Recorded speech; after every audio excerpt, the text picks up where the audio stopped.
whimsical in itself. It's very whimsical. It's a very whimsical statement. How is it playful? Balloons are usually, kids usually play with balloons to celebrate at birthday parties. I like the fact that people, use these on such occasions. But you're talking about distraction and celebration at the same time. It seems like, what is the significance of using how do you resolve that? How do you think you've resolved that in this piece? The fact that celebration comes in. Are we celebrating the destruction of Africa? Are we mourning it? I don't know. I'm just trying to get that. You understand what I mean? No. Please go through the question. Balloons, we use balloons to celebrate, they're a symbol of, celebrations of someone's having a bar mitzvah or a birthday party, little kids use them. It's quite a fun, it's quite fun to play with. But you're talking about distraction in your image, which you've superimposed upon this object that is used for such occasions. I mean, how do you negotiate between celebration and distraction? all in the same? All in the same. I mean, Alright. For me, I think it would be a mistake to dictate what a particular object, as you call it, resembles at a particular instant. I suppose in my context, it's not a question of celebration as dictated to by the initial meaning of what a balloon is or represents.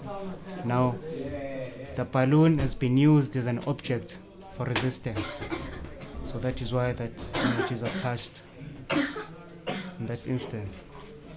Balloon, happiness, and then balloon, a representation of destruction in a particular context. Let's see if I'm understanding what you're saying.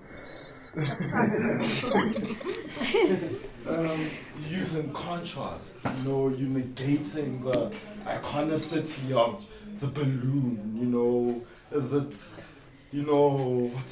how do you say this? Is it an obfuscatory act of, purposely trying to confuse the situation, or is it just a balloon? Because the balloon is a symbol in itself. It's quite a powerful symbol, in fact. As soon as you superimpose something upon this, then there's a whole conversation that begins.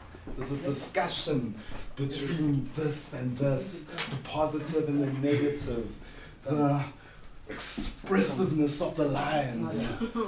You are expressing something. That's what I get. You're trying to express.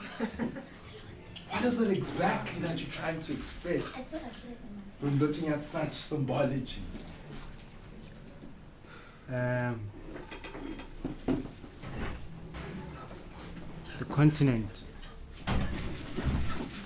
the soil that was responsible and is still responsible for feeding the world, right?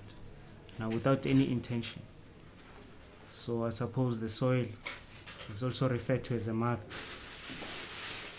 So hence I used the continent.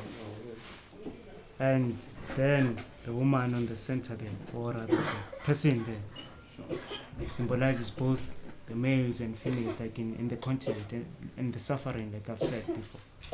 And then there's another facing Yana there in the background, behind the smaller one. So that is the older version of Africa, Like I had explained earlier on that even the lips, they are changing their size because she's been drinking too much colonialism and neoliberalism. So now, she's deformed. Africa is being deformed. She has a boozer face. Basically. Yeah. So, sorrow and time, that's what the rest have captured. Yeah. It's deep. I love that. It's like. Thank you, Marechera. That's all. Any further questions It's from the still up for audience? sale, yeah? Love to see it.